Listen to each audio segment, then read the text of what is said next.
ജനത്തിൻ്റെ പ്രാർത്ഥന.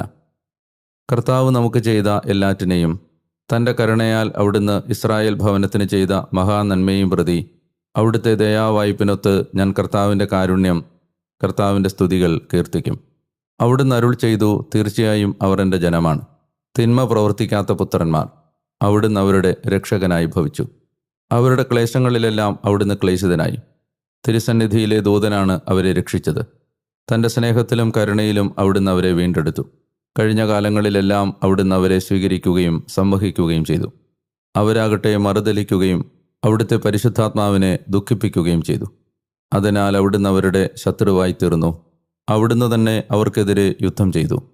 പിന്നീട് അവിടുന്ന് പഴയ കാലങ്ങളെ, മോശയെയും തൻ്റെ ജനത്തെയും അനുസ്മരിച്ചു. തൻ്റെ അജഗണത്തിൻ്റെ ഇടയന്മാരെ കടലിൽ നിന്ന് കയറ്റിയവൻ എവിടെ? അവരുടെ മധ്യേ തൻ്റെ പരിശുദ്ധ ചൈതന്യം സ്ഥാപിച്ചവൻ എവിടെ? തൻ്റെ മഹത്വപൂർണമായ